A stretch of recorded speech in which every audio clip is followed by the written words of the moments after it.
This is Leah Anaya, and you're watching the Break It Down Show. I love it. I love it. I love having these complex conversations about policing and whatnot, because the thing I know from the officers that I know is that you guys are all desperate to be good servants of the community. You're wired to do this. You're called to it. And it's too easy to just say stupid things like defund the police and stop there. Like there's a lot more challenges to this.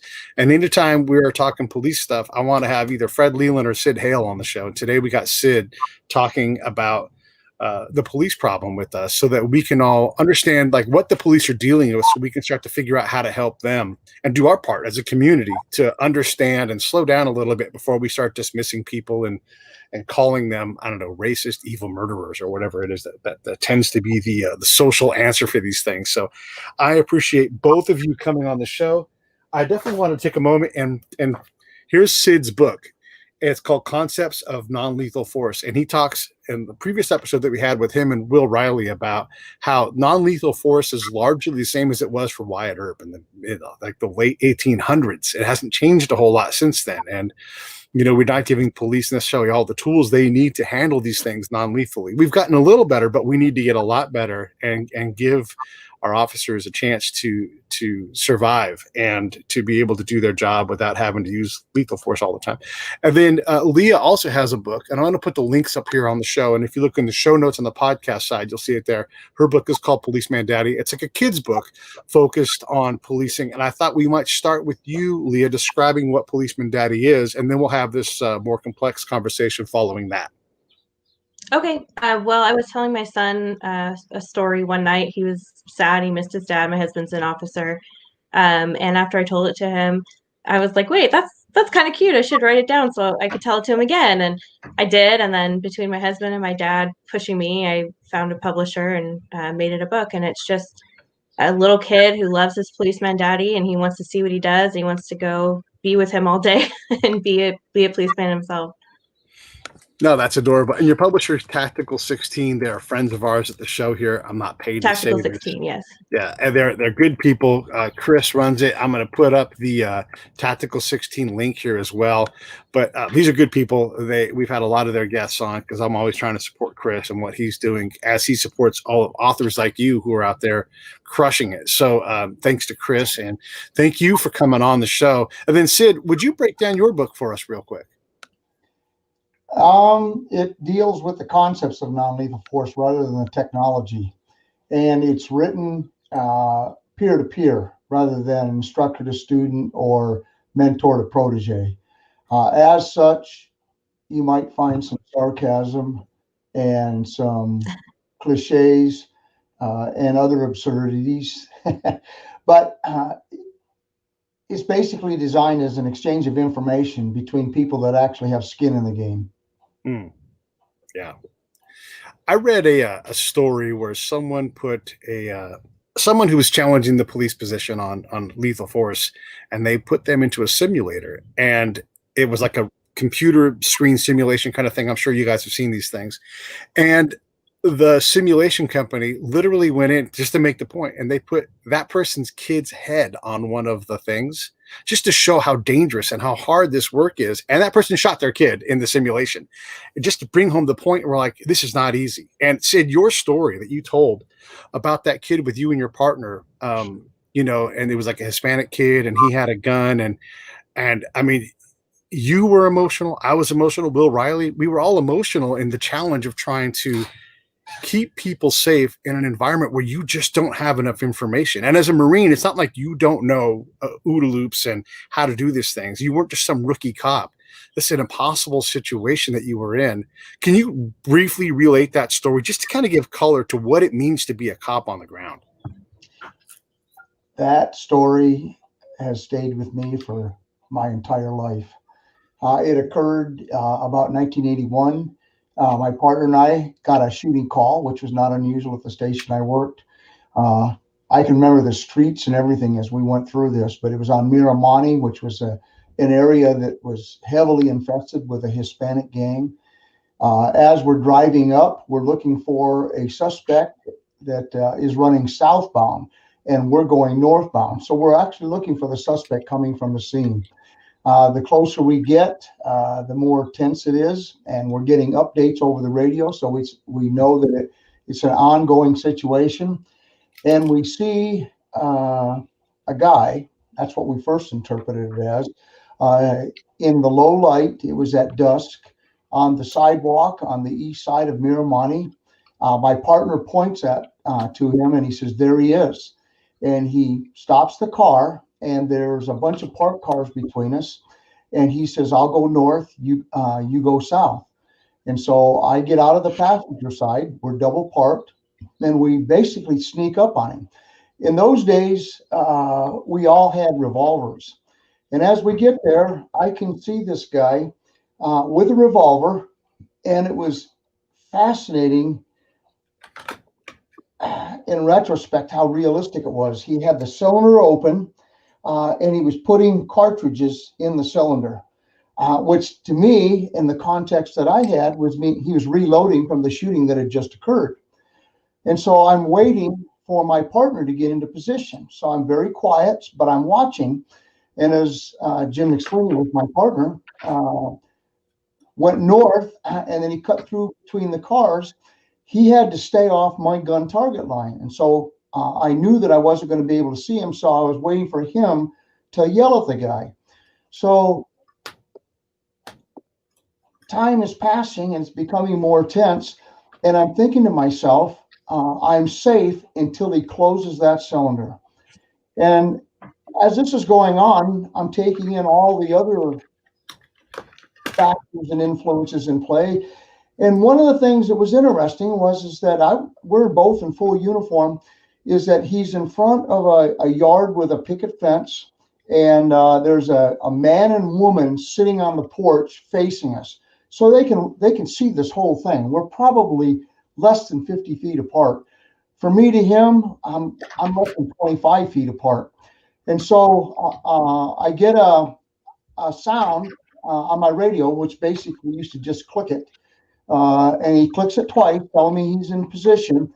And so I step out and I yell at him, drop the gun, drop the gun, drop the gun. And he looks at me, he's surprised. That only adds to my belief that I'm on the right track. And I'm screaming at him, drop the gun, drop the gun. At the same time, McSweeney, who speaks fluent Spanish, is telling him, drop the gun in English and Spanish. In the meantime, the woman on the porch is screaming. Well, I've tuned everything out except the guy in front of me. And I know she's screaming, but that's not an unusual event when we've been handling these high-risk calls. But there's just something about her screams that catches my attention. And I don't look at her. I remember looking at the guy. He still has the cylinder open. He's holding the gun in his left hand, and he's got his thumb ready to close the cylinder. And I know that he can't fire the gun as long as that cylinder is open. And I keep screaming, drop the gun, drop the gun, drop the gun. And finally, I stop and let McSweeney talk, because McSweeney is yelling in Spanish. And there was a lot of people at that time that didn't understand English.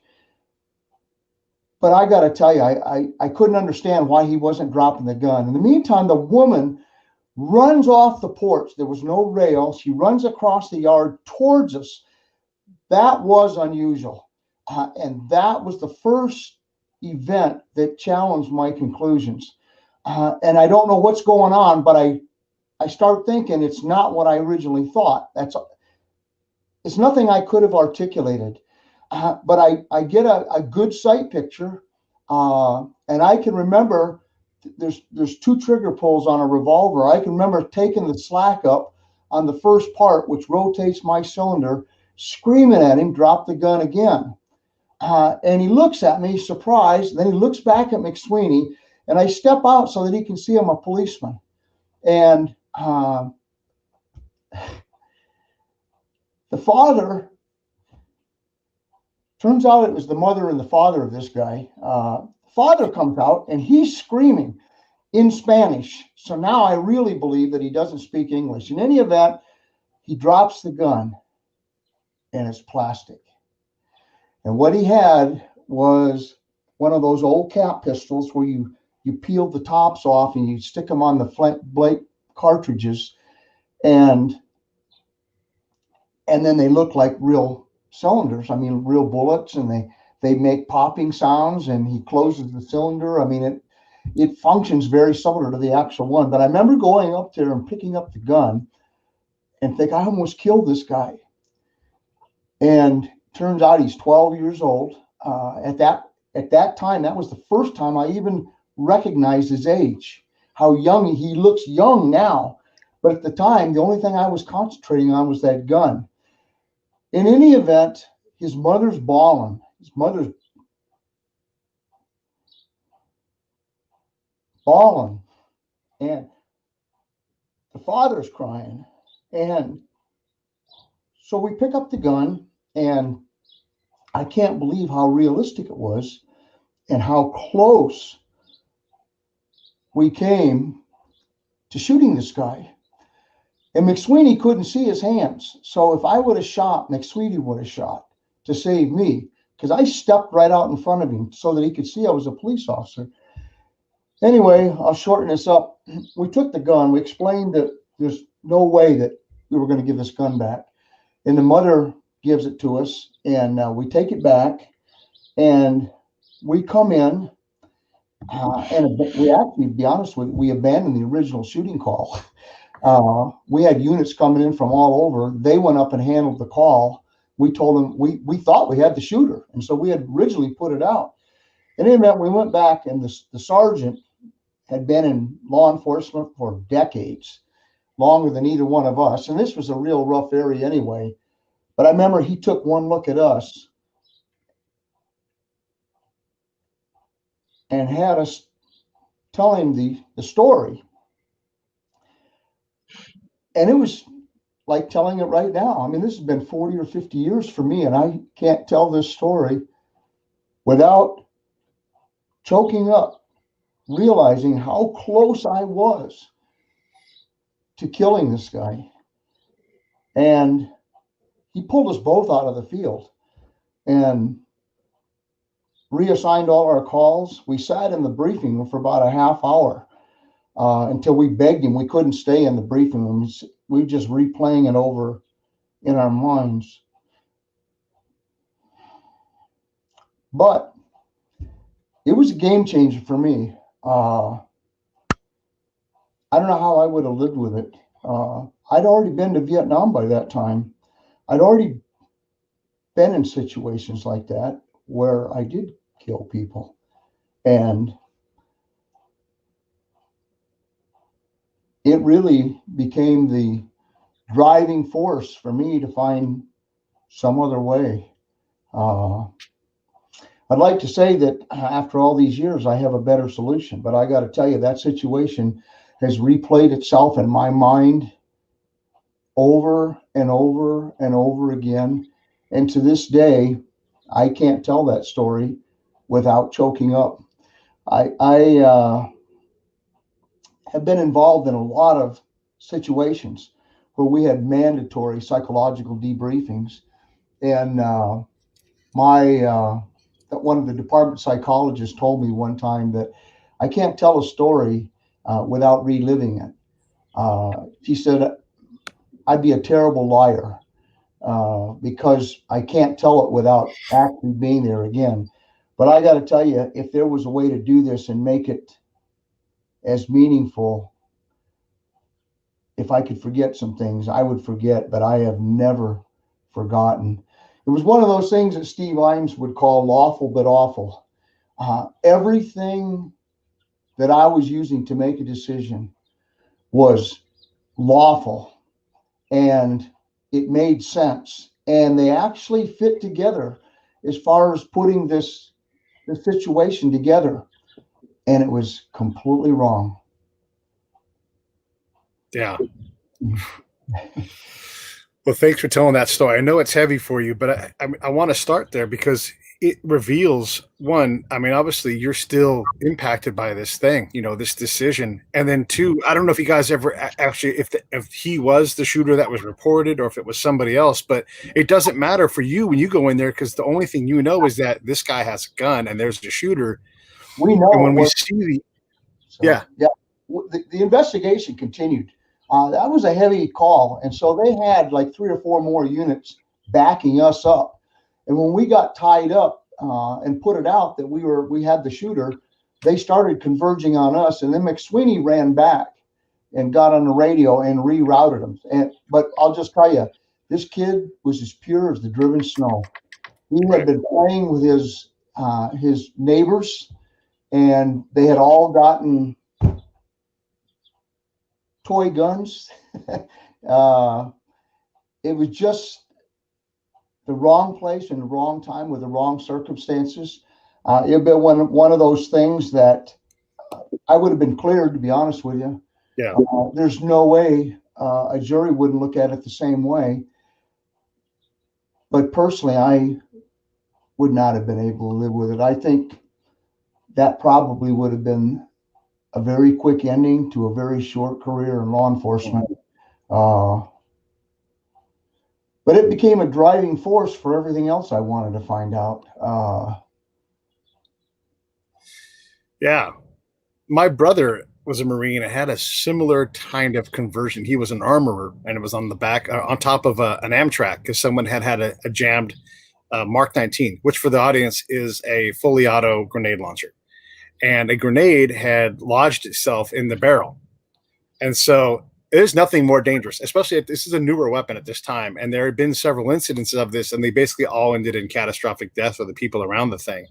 And so my brother is up there, and sure enough, that grenade, it's not supposed to arm in the barrel, but it does sometimes. And so that grenade went off and it blew up and out, as opposed to down on him and then the gunner. And he got to say one of the coolest things a Marine can ever say. When it went, the gunner was like, I'm hit. And my brother got to turn his head and go, shut up, you're not hit. Because he's a badass. But it completely changed how he handled his arms room and how he saw how serious, any lapse in professionalism it would be. Not that you had done the wrong thing, not that my brother did the wrong thing, but just like the level of attention to detail for him rose significantly. I want to actually bring our guest in. Hey, Leah, when Sid tells his story, you've worked in Oakland, for example. How does it resonate with you? Well, a lot of the things he's saying is spot on. He's talking about a jury. Yeah, a jury wouldn't have convicted him. That's for sure. But it's more than that. What people don't understand is that, great, I'm not going to jail, but what's more is that he can live with himself. And he, like you said, that would have been an end to his career personally, not because he would have been in trouble, but because he wouldn't have just been able to live with himself. The parents right there, and there's situations that are just so fluid, and like he was talking about too, normally when people scream and he's hearing the screaming, but really he's not hearing the screaming because people are always screaming at us. And especially in high crime areas, there's people that are always in the middle of situations, they're still screaming F the police or whatever. And God, that was a very powerful story. I was not expecting that. Well, I don't think anybody, you're not supposed to expect that, right? Nobody expects that. But when you're in a city like Oakland, were there ever enough police on duty? I know in Vallejo, just up the road, there's never enough cops. Like they can't afford it. Yeah. It's just too dangerous to keep enough people around. Did you ever feel like there were enough police on the shift with you? Never. Actually, there were a few times when I was on one shift. It was like a day shift thing. I was the only free unit in the entire city of Oakland, because between major calls and people at the jail with suspects, I was the only cop. And I'm just thinking to myself, Lord, please don't let anything happen, because I'm it.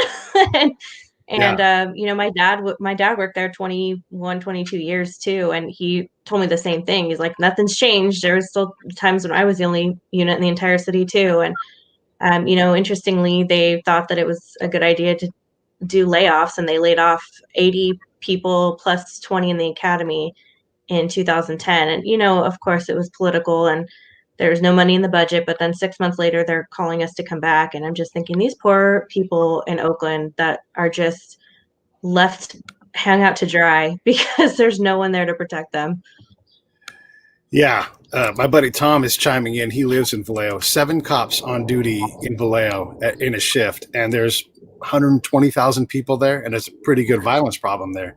7 cops. Yeah. So as a cop of one, how far behind you is backup? Is there backup?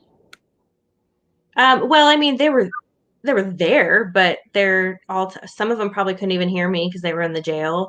And I mean, if something happened, I'm sure I hope somebody would have been able to break off of whatever they were on and come to me, but I certainly wasn't doing any proactive work. I wasn't looking for any crime when I was just by myself. I would just be waiting for the tones to go off or the emergency to come out. Right. Boy, that is intense. I mean, again, Oakland is crazy. Sid, when she says that, 1 cop free in Oakland, and so Sid, just for everybody who knows, Sid worked with LA County sheriffs. There's no more complex and gigantic policing district than LA County. I mean, you can be 13,000 feet in the air on a mountain or in the water at the beach in a single shift, and it's insane. So a city of 400,000 people, Sid, that's, got a lot of crime, got a lot of drugs. You don't want to go to West Oakland you don't have business there. It's just not a good place to be. And you're the 1 cop. What resonates with you when she says that? Actually, I've been there. I've taught a lot of classes in Oakland. But needless to say, when she describes it, it becomes personal for us too. We have an advantage over a lot of the rural areas, in the sense that backup was always going to be pretty immediate with me. Now, we've had them tied up behind trains, tied up on other calls, especially if we have a shooting, but it was never like it has been in the rural. I've been in situations where the backup was so delayed that the sheriff's department would call LAPD, 77th or Newton or Southeast, which are our closest stations, to the point where we all knew them. CHP used to use radio monitors so they could hear the sheriff's frequencies, because they worked the central division down there, and they would back us up. But you're right. When I first got into law enforcement, it was always, for us, it was 2-man cars because there was no women at the time.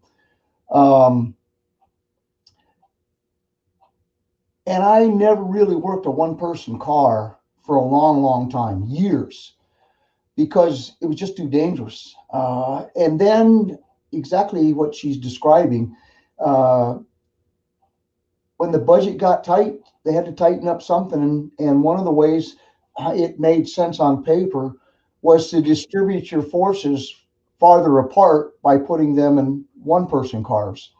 But I got to tell you, I got into some real trouble by myself. It took me a long time. I mean, I couldn't even begin to tell you all the differences between working a 1-person car and a 2-person car.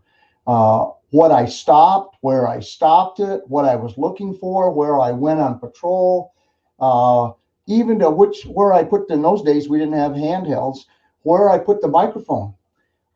We used to lock the doors because we'd get attacked from the passenger side. I know several deputies that have been shot from the passenger side. So when we work 1-person cars, we always lock the doors. But the problem is that when you do a vehicle stop, you do most of your investigating on the passenger side, which means if you have to call for backup, you've got to abandon the suspect, run around the car to get in the driver's side, talk on radio again. So there was a lot of things that we had to adjust for based on the circumstances. So yeah, it's a lot scarier than people think. So it's not like on TV, I'll just tell you that. Always eating a chili dog and the call comes in. Yeah, well, I don't know how many meals that were on the top of my car hood that I just left because we didn't even have time to sweep them off the car hood. I don't even know how to tell you. Basically, what it's referring to is called op tempo, operational tempo. what that means is the amount of activity per given unit of time. When I was working Firestone Station, it was not unusual where they would go out 12 at them, check the desk, you're 4 down, which means you got 4 calls backed up before your shift starts. It was just not that unique. So, yeah, I don't know what to tell you. I used to say, though, you don't get the amount of law enforcement you can afford. You get the amount you can tolerate. What happens is that if you keep, I say you, I'm being thing, if we keep hammering the people doing the job, they find out pretty quickly that they get paid the same for doing less. And we can make them go out in the field. We can make them handle calls for service, but we can't make them find criminals.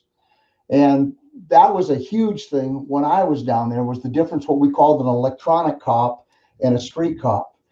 Electronic cop simply responded to whatever assignments they got from the radio. The street cop was actually trying to prevent crime. And so as a result of that, and what we call an OBS arrest, an observation arrest, somebody that got caught before anybody found him, was really the litmus test between whether you were earning your money or not. Leah, when you're earning your money as a cop in Oakland and you're the only one who's free right now, and you know how big Oakland is too. I mean, granted, you've got lights and sirens. You can go across town faster than anybody else can, but you can be nowhere near where you got to go.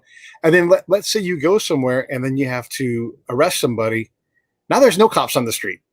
I mean, you're tied up for what, 5-6 hours, I'm assuming? Like, let's say a legitimate thing happens. Some kid shoplifts. And you're like, yep, got to teach this kid to listen. You put handcuffs on him. How long until there's actually a cop back on the street if you were the only one out there at that time who was not tied up doing something? Sorry, it's skipping. Well, to be honest, if it was that kind of call and I was the only car on the street, I wouldn't be making that arrest at that time. It would be complete priorities only, because then, like you said, that kind of call, especially if it's a juvenile, I'm tied up for hours, and the criminals know it. They have radios. They know there's no cops on the street. You know, they can hear the dead silence, and they know. So the only time I'm going anywhere is if it's a major call. And what Sid was saying, it's funny because how he's saying, there's a difference between actually responding to calls and actually finding criminals. And when we got laid off in Oakland, we were all talk like, I'm not going to do anything. I'll take my reports and I'll do, yeah. But no, we saw, you get out there and you see hand to hand, you're going to do something, and we're like a day away from our last day, and we're trying to, get informants signed up. Like, it's just, that's the way the cop, and unfortunately, almost every single cop that got laid off in Oakland was that kind of cop, because we're all, we're rookies. We're excited. We want to be there. We want to be doing the work that we signed up to do. And then they get rid of us. And now you've got way less cops. And like you said, if one cop does something, they're gone. Just count them out for 5-6 hours. And that's just a huge disservice to the city. And to you professionally. I mean, if you or your peers are getting laid off, what are you supposed to do? Go on unemployment, go drive an AC transit bus around town or something? I mean, legitimately, like, well, we did go on unemployment. Right. Now you have police on unemployment. Did you feel like you were properly, okay, look, the law and all that kind of stuff, and the procedures and everything, but to drive around town as 1 or 2 or even 3 cops, which it seems insane to have only 3 cops loose in Oakland at one time. But did you feel like you were prepared as well as you could be in terms of what all the things that you might encounter? Well, the training in Oakland, maybe I'm biased. The training is fantastic. It's incredible. They're really great there. And so training wise, yeah, but I mean, then again, you just never know what's going to happen. And, we had our day, like 4 of the biggest badasses in policing got murdered on the same day by one guy. That, something like that would happen and I was by myself. I have no idea what I would have done or wouldn't have done. How hard is it to want to stay with Oakland PD? You know, because I'm assuming that Oakland is more dangerous than the standard. You know, I mean, maybe Richmond is as dangerous in that area, but how dangerous is it, and how much day to day are you like, this isn't worth it? I got to get the hell out of here. Well, when I was laid off, I came up to Washington, and so I left. And like I said, 6 months later, they're asking us to come back. And my husband and I both had spent all of our money to relocate. We weren't married yet, but I had a son, and so I had my son enrolled in a new school, and left my family, and we were up here starting our life. And I wasn't about to go back, especially somewhere like Oakland, where yes, it's super fun for the most part to work, and the people are great, but at the end of the day, what's going to happen next month when the budget is messy again, and then are they going to let us go again? And the quality of life up here in Washington for my family is so much better than down in the Bay Area. So I mean, I learned a lot in Oakland. I'm grateful for the time that I had there. I'm grateful for the friendships that I formed, but I'm not not missing it, that's for sure. Sid, when she says all this, I mean, I know it resonates with you, but we don't know this in the general populace. Like us civilians, we have no idea that Oakland cannot keep talent, in part because, listen, living in Vancouver, way easier than first off, having to live in Tracy, drive over a mountain to go to work, and then be by yourself. Are you kidding me? Nobody wants that job for long. When I was a watch commander and I was going back to Firestone, I think I have the record that I know of. I had 5 officer-involved shootings on one shift, 1 8-hour shift. But when Leah's talking, I can't help but laugh, because at one point in time, they reduced us to the bare minimum, way beyond what we thought was safe minimum staffing. But in reality, there's no industry standard for that. There's no way you can go out there and say this is unsafe and this is safe. And so what happens is they keep reducing it until some catastrophe occurs to make it apparent for everybody. In my particular case, it was funny because it turned out that way. But what had happened was it was on day shift.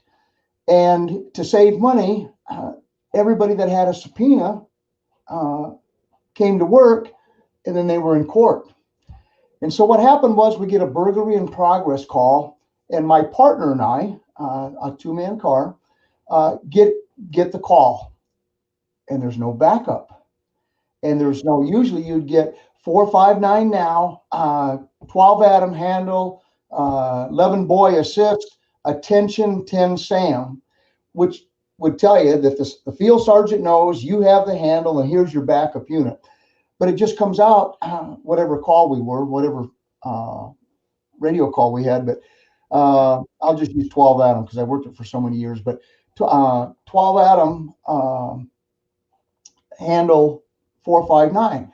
So my partner was Ed Oliver on this case, and we got there, and it's a huge abandoned apartment. And there is a car out there. And at first we think, oh, no, they're working on it. But then the informants that called in the call are on the other side of the street, two ladies. And they say, no, they're stealing stuff. I said, and needless to say, we asked how many. So she says, we saw at least 3, but we know for sure there's 1 in there now. And so Ed looks at me, he says, so what do you want to do? And he goes right back to what Leah said. He says, let's go in. And so we go in, and sure enough, the first guy we catch him right at the entrance on the 2nd story, but we can't watch him. We can't take him back to the car. And now they know we're there. So we handcuff him, and we handcuff him to the railing that goes upstairs. So now we're upstairs clearing, and we haven't checked in because we can't get back to the radio car. In those days, remember, we didn't have handheld radios. So we hear what's called the alert tone. And we hear Sheriff's Radio Center go, attention 12 Adam. 12 Adam, code 1. Code 1, 12 Adam, which means answer the radio. And Ed looks at me, he says, so what are we going to do? I says, I am not running out to that radio car and letting these guys go. So we continue to go on, and then we hear the alert tone again, and then we hear a roll call. Attention, any unit to assist 12 Adam, non-responsive at a 459 now, burglary in progress. And now she's activating stations. The LA Sheriff's Department is the largest sheriff's department in the world. When we were at full capacity, we have roughly about 20,000 people, about 650 radio cars on duty at any given time. And what happens is that we have completely depleted the radio cars at Firestone Station. And so she is calling for backup for us from Lenox, Linwood, Commerce, Lakewood stations to roll. And so the first unit that rolls is the jailer. The jailer grabs the shotgun, runs out, jumps in a radio car, and one of the dispatchers on the desk runs out to back him up, which, interesting enough, was Jim McSweeney, was the dispatcher.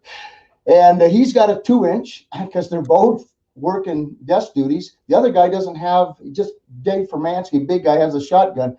But the reason I say that is it was funny is we get out there and they see the suspect, the one we got chained to the railing, and they're screaming, freeze, freeze, freeze, get your hands up, get your hands up. And the guy's yelling, I can't, they got me handcuffed, sit down, I can't, because we've handcuffed into the ring. The reason I say that, it got so bad that by now, this is kicking up through the chain of command pretty fast, because as Leah has mentioned, things go bad real fast. They're calling the courthouses to release the deputies, and the deputies are running off the stand to get to radio cars. This is the catastrophic event that got everybody's attention. In any event, long story short, they all get there. We get the suspect, and it was no big thing other than the tragedy that could have happened. But the feeling that you're all by yourself and you got whatever you're going to do, good or bad, is going to be up to you, really hits you home. And the reason I say that is that law enforcement, unlike the fire department is a blessing. Law enforcement is a necessary evil. And I think that's how they look at it. And so what happens is when it gets cut, it's real easy to say, well, nothing's happened for a month. We'll just cut them in half. I got to tell you one thing that Leah mentioned, though. We've been involved in some very tight budget situations, and I've been involuntarily transferred and reassigned and a variety of other things. We did not lay off. I'll just tell you, I have done a lot of research projects as I went up through the chain of command. After the first year, now this is some years ago, so I'm sure that the figures have changed. But by the time a deputy has completed all of the academy and all of the patrol training and is able to work by themselves under the California Commission on Peace Officer Standards of Training and has met all the requirements, that agency has invested roughly $250,000. And so as a result of that, when that guy gets up and leaves, the person that's going to replace him is not going to be there for another 10 years. Well, another 3 or 4 years. So as a result of that, it has ramifications, just like Leah said, they didn't go back. It's not disposable labor. It's not like hiring for a factory job. It's not like hiring anybody because especially, and Oakland is as the example as any, you get to know the people. Shoot, we used to laugh. I used to know the color of the neighbor's dog. We'd call them by name. People would wave at you, and we knew what they were having for supper and where their kids went to college. The guy that's coming in to replace us, even from another station, hasn't got a clue on any of this stuff. So it has ramifications far greater than just a temporary budget alleviance. So, yeah. Leah, I wanted to ask you, Sid. I mean, I think this is such a great conversation. I hope you guys are enjoying as much as I am. By the way, let's really quick plug Leah's book because it's important that we support what you do now. It's Policeman Daddy, and the link is right there on the screen. You can get it on Amazon. If you support Amazon through our link, you also are supporting Leah as she tries to, make this transition to books. She's also got her website that I can put the link up for that as well. But basically, it's leahanaya.com, and I'll put that up here in a moment. Thanks so much for talking with us about this stuff. But when people say defund the police, they haven't even considered the fact that we're at the budget's edge all the time where cops are getting laid off. Of course I'm going to leave, I mean, look, you could be a cop in Oakland or in my hometown of Benicia. Benicia's way better. There's barely any violence, it's like they probably pay a little better. And, you're just ready to leave. You're like, well, if you guys can't keep me working, I'm out, and like Sid said, there goes, I don't know, at least at that point, $100,000 at least of training that goes away.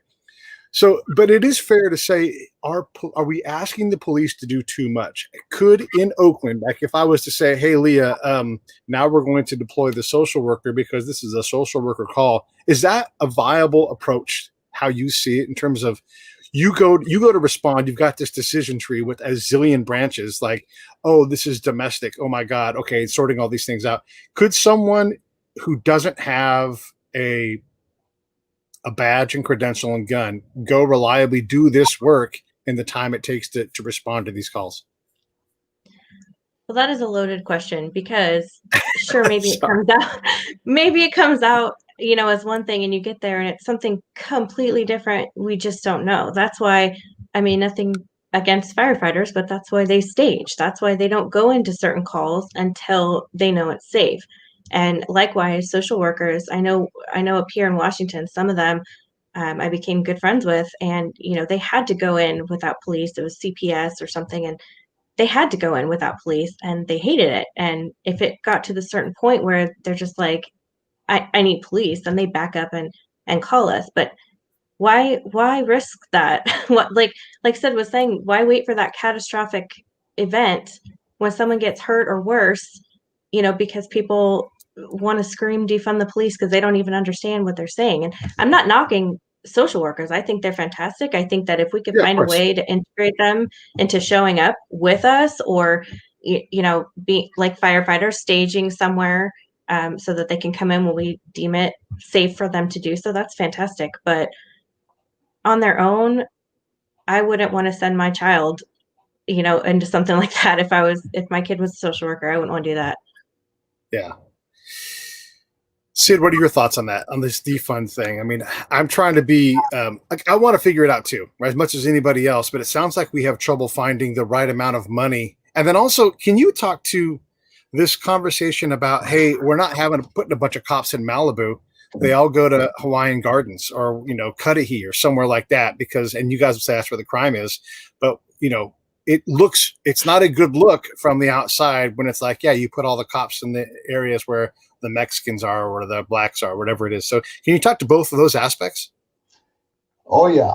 I should probably tell anybody with a sensitive ear, they might as well put their fingers in now because, well, first of all, let's go to the social thing. The first questions you asked. Yeah. Like Leah, I'm all in favor of that, but I got to tell you, to get the level of education to be able to handle mentally ill people is unlikely that they're going to acquire the skills that is going to be necessary to survive. We never wanted the mentally ill problem. And I'm talking for law enforcement now. We never wanted the homeless problem. We're not equipped. We're not trained. And be honest with you, there's not a lot of social outlets. I'll tell you another one that frosts me is drunks that are alcoholics. Yeah, I understand it's a crime, but they can't stop. And so what happens is that we wait until their behaviors become criminal before we are allowed to intervene. So yeah, take it. But I just got to tell you, backing exactly what Leah said, is that you're walking through a minefield. If you don't know some of the danger signals, you're going to find yourself without the ability of calling for backup. And I'm talking about armed backup. And I'll just tell you something that we have told ourselves for many, many years, anything that you do to save your life, you're going to do. It's not going to be because your backup got there and saved you.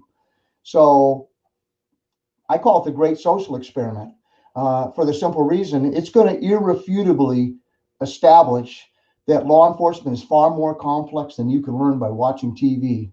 And every one of these hand-wringing, bean-counting, rock-painting, pencil-neck geeks out there that watch TV and believe that this guy is going to follow some script because it makes sense instead of dealing with irrational behavior is going to be having a rude awakening when this person is not following a script and is doing something that you couldn't explain. And I don't care if you got a PhD at the scene, you couldn't diagnose it or explain it. So there's my feelings on the social. I think it's necessary, and I think it needs to be a part of it. And I think you're going to find more policemen are for it than against it, but they are in that mindset. When you get into some of the other things, it is equally complex. The reason I am fairly comfortable is this is not sustainable.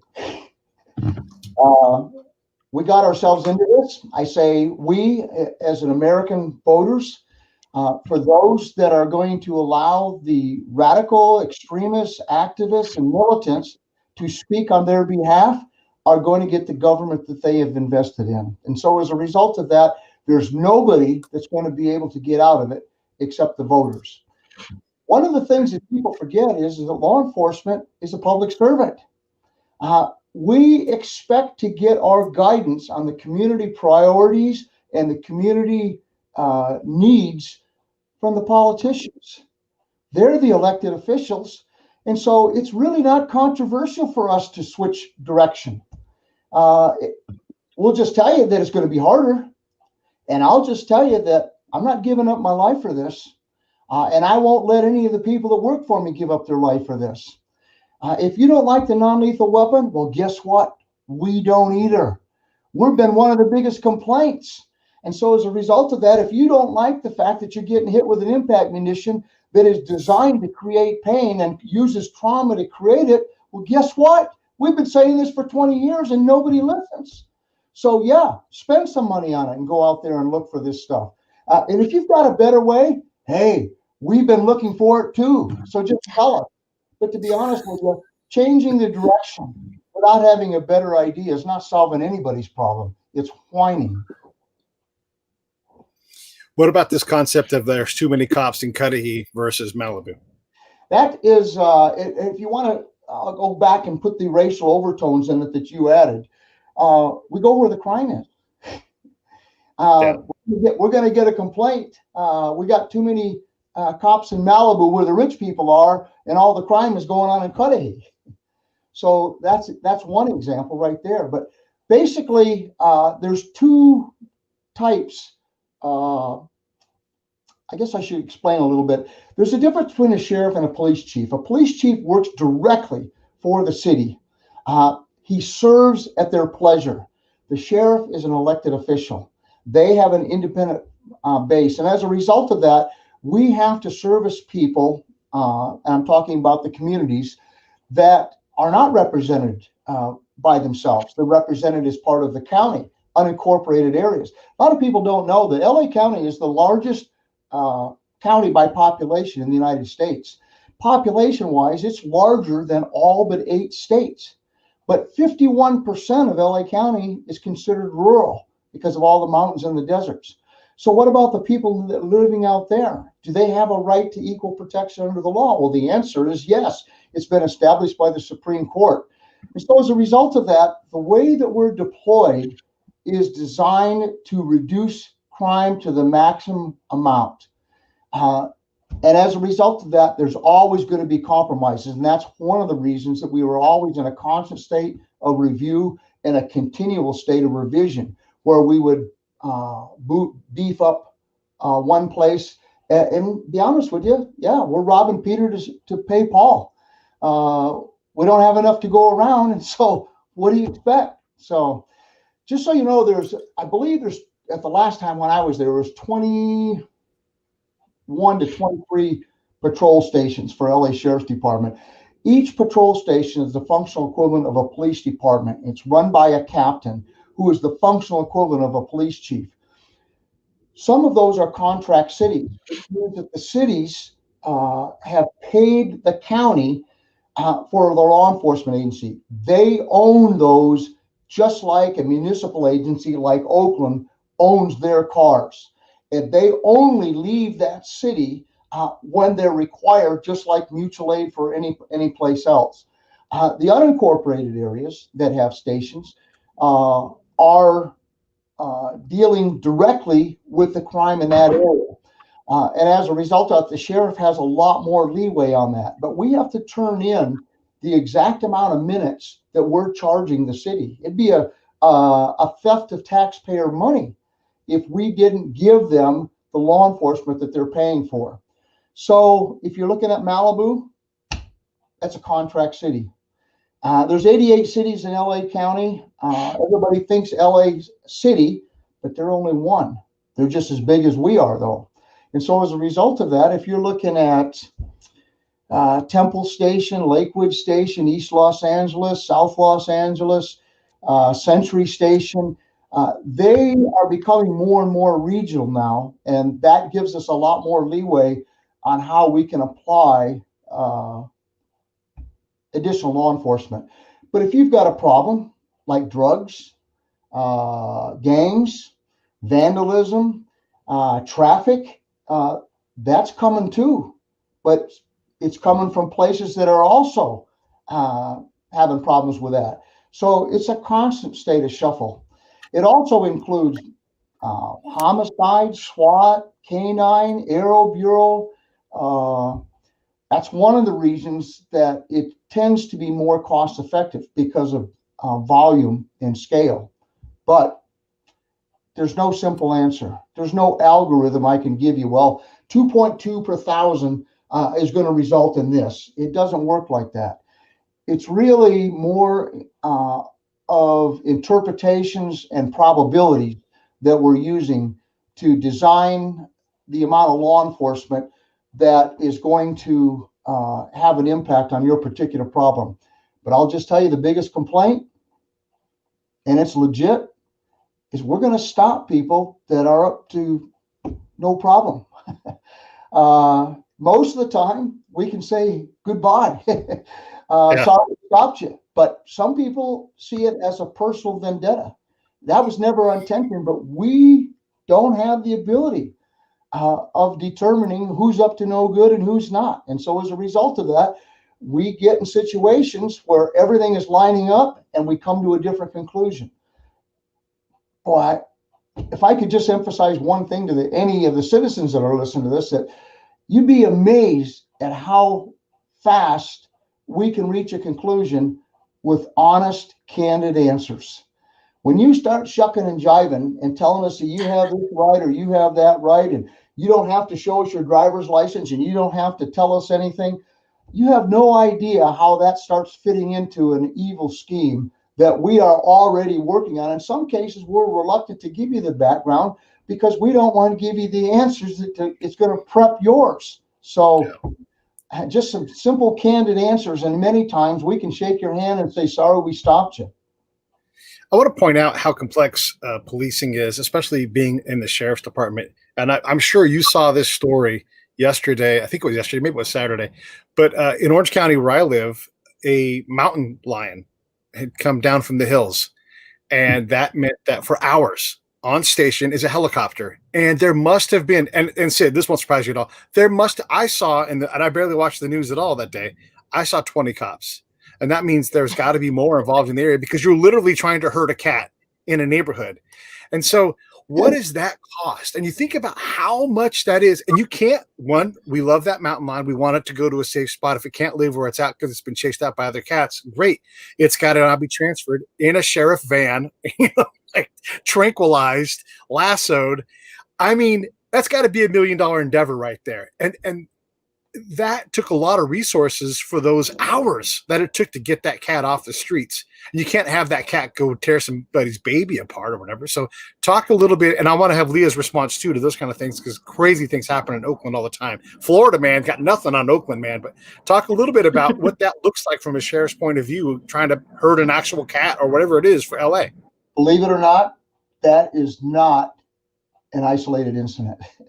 I personally have not done a mountain lion, but I've done bears. And what do? We don't have any answers. And if we do, how much do we use? In one particular case, we set a decision point because it was going towards a junior high school. And the lieutenant said, when it gets past the apron of this driveway, which is next to the circular drive at this junior high school, we're going to shoot it. Holy mackerel. And we shot it. Holy mackerel. You could not believe the uproar. Why didn't we call animal control? Well, we did. Animal control was en route. He was standing next to me. Saying, shoot it. Well, it doesn't work on bears. It doesn't even work on people a lot of the time. It just went on and on. At one point in time, I told this lieutenant about this bear. He says, I don't want to hear about the bear. I don't want to talk about bears. But the interesting thing is that, what do you want us to do? This is not something that you can teach in the academy and then apply it 2 or 3 years later when it actually happens. The vast majority, I think one of the things that Leah will agree with is that we're in a conscious state of adaptation. There is no formula. There is no policy, no procedure. There is no technique that we can teach you that's going to be useful in every situation. In some cases, we will even tell you that we want you to disobey policy if it's going to be safe. And I'll just end my part of this with just one example. One of our units gets a call for a suicide victim. He's going to commit suicide. And the way he's doing it, he's at a gas station and he's doused himself with gasoline. And he's trying to get his Bic lighter lit. Well, if he managed to do that, for sure, he's going to die. It's also going to endanger everybody at the gas station, basically put him out of business. And so the first deputy gets there, he doesn't have time to call for backup. He doesn't have time to call for a sergeant. He doesn't have time to wait for any magic non-lethal weapon, whether it's going to work or not. The only thing he's got is his firearm and a taser. And so one of the questions we asked him, he shot him with a taser, by the way, and that's definitely against policy because it is a source of ignition in a volatile, highly flammable situation. And so what happens was we asked him, why didn't you use pepper spray? He said he was dousing himself with gasoline. What was pepper spray going to do that the gasoline wasn't doing? Well, needless to say, it makes perfect sense. And he says, and his response, by the way, and I was on the review board on this, so I wasn't going to shoot him. That's what he wanted. More than that, that's also a source of ignition. So we shot him with a taser, but that's not in policy. And then he said the best thing I've ever heard. So, what did you want me to do? And there's where it ended. Because what happens is there's a lot of people that could criticize that, but nobody really had any better ideas. Yeah. And so now we dumped on this guy. And basically there was 5 commanders on this review board, and we said no. He was out of policy and he made the right decision.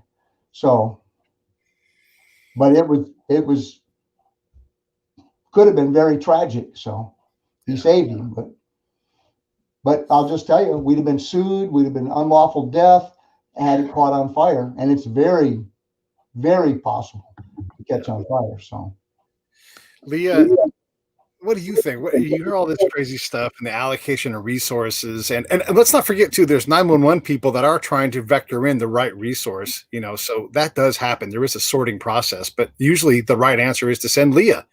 So when he says this about the random variables that come up, things that you can't be trained on in the academy because there just isn't time to train you on how to deal with a bobcat up in the Oakland Hills.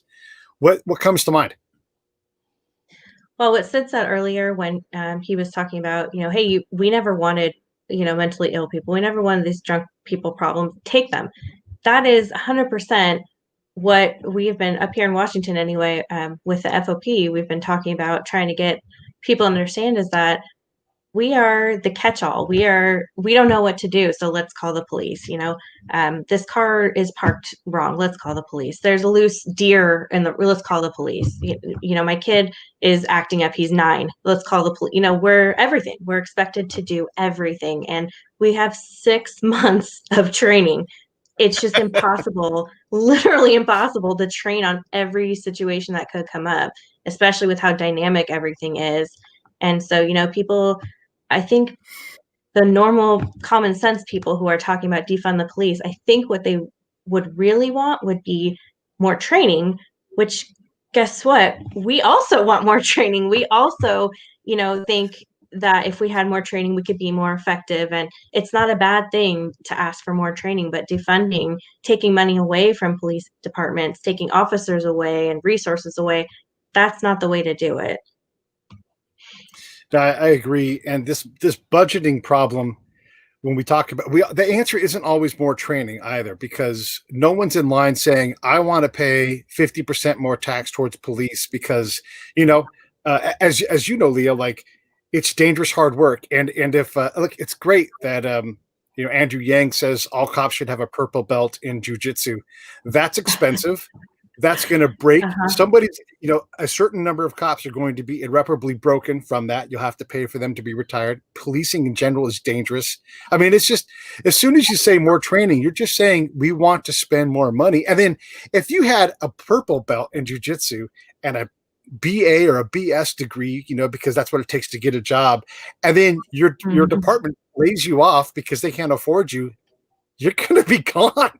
You're like, I'm qualified to do something else, and so it's just, I don't want to take too much more time, but just kind of wrapping that part up, and I'll give you guys some final thought moments here, but that stuff is shocking to me. And one more thing, Sid, you said rob Peter to pay Paul. I'd like the LA County sheriffs to get on this guy who keeps robbing me. And let's get Paul maybe in front first. Why is Paul some kind of Don? He's taking my money all the time. All right, little levity there. But Leah, any final thoughts on this? Because I'm desperate to try to get us to understand the complexity of policing. What would you want to say? Like, how can you add to this problem that we have in trying to get the police force we want, but be able to afford it? And I can't see how we can defund to make it, maybe increase funding. I don't know. But what are your thoughts? I think an important thing to remember, no matter what the budget looks like, is that police officers, at the end of the day, they're human. Sid started this show talking about that incident that happened to him. And, every officer out there could talk about some kind of incident like that. That's maybe not that intense, but a powerful, moment that defined who they were going to be as an officer. And the trauma that officers see, the trauma that they go through, they may or may not have a good support system. They may or may not have a department that backs them up. That's why peer support is so important, I think. But at the end of the day, we're human. We want to do what's best too. We're not waking up in the morning saying, "Oh, who can I go, shoot today?" That's not the reality. We're people. We're caring. We love the people that we serve, and we want to continue doing it, and we want to do it the right way.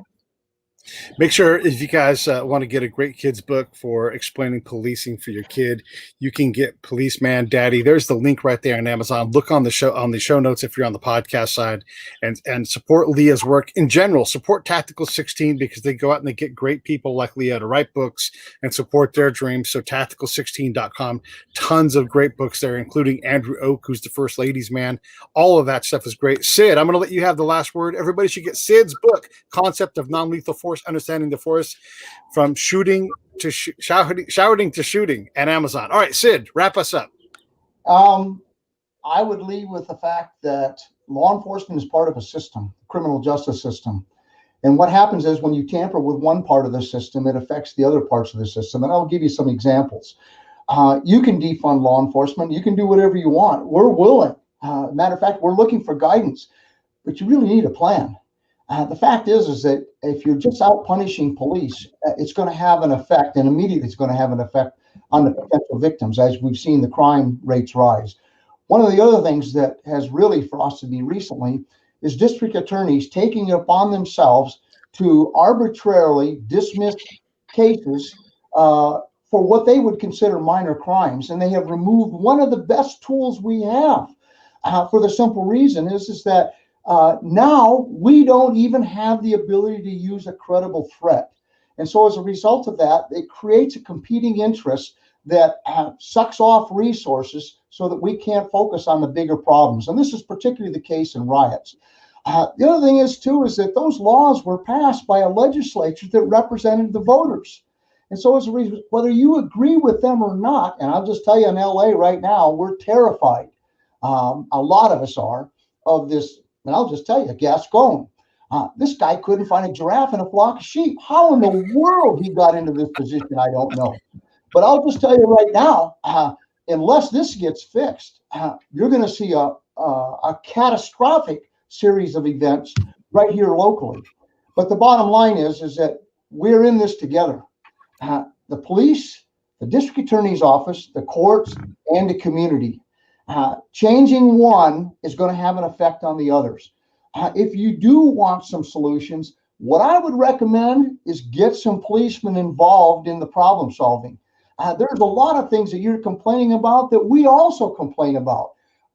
For whatever reason, though, nobody has been listening. So we are actually on the same team. And some of us have some ideas on this, and we don't know if they're going to work, but nobody's been listening. So good luck. I will say this, though. We will not have the same conversation in a year from now, because at the present situation, it is not sustainable. It's going to collapse on its own weight, and we've already started seeing it. I don't think the patience of the American people is going to be infinite. And so there's going to be some political consequences for simply ignoring the voices that have some expertise in this particular field. I lied. I'm going to have the last word. I totally agree with you. If you can't manage your level of policing in terms of like how to handle this, if you expect Leah to go into someone's restaurant and put cuffs on them and pull them out, you are sadly mistaken, because she's already said it. Like, I have to prioritize where my work is going to be. And if we're going to let people leave jail with no consequences, I think the bail business is bullshit and we need to fix it. People shouldn't have to pay 25% to be forced to use it. That stuff drives me crazy. But if you're going to let people who commit violence and vandalism, let them walk right back out the door, me as a citizen, I know I now have to raise my level of vigilance in response to, I can't rely on a cop to get here. They might be arresting some business owner. And so now you have citizens at a higher state of alert. And that means in a place like LA County or Orange County, where there are millions and millions and millions of people, you're going to have people getting shot without purpose. And you're going to have all kinds of problems because you didn't do your damn job as a DA. Can I applaud? Yes. You guys are awesome. This was such a great show. I thank you. Does anybody need to say anything else? I don't want to draw this out too long, but it drives me crazy when I see DAs doing things that are detrimental or putting down charges on cops that are clearly, I don't know what's going to happen in Minnesota when those cops go in front of a court, because I'm not a lawyer, but I know that if you're within procedure and you go there, there's going to be a problem.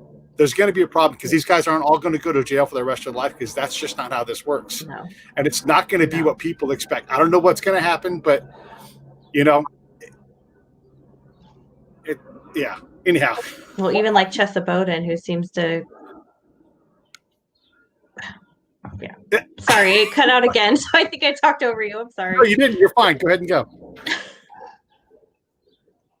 I was just saying people like Chesa Bowden in San Francisco, and Mike Schmidt here in Portland, and Kim Gardner, and all these people that just think they're doing some service to the people by getting them out of jail or not putting them in jail in the first place. That's great. How about the victims? How about the victims' families? How about the greater good, the community that doesn't want this stuff happening in their communities? They don't want to live in fear. They don't want to not be able to go outside and walk their dog for fear of being shot or harassed or intimidated. You're so, especially like Chesa, you're so worried about prosecuting your officers that you're losing sight of your community and keeping them safe. Yeah, how many people are afraid to even wear a red hat these days for fear of being attacked somewhere near Portland? I mean, that doesn't pretend to stability. All right, I'm going to shut up. You guys, awesome. Thank you so much. This is such a great show. I really appreciate you, Sid. As always, you're wonderful. Thank you very much. Everybody get Sid's book and get Leah's book. They're great people. Thank you so much. I'm going to shut this off. Stand by for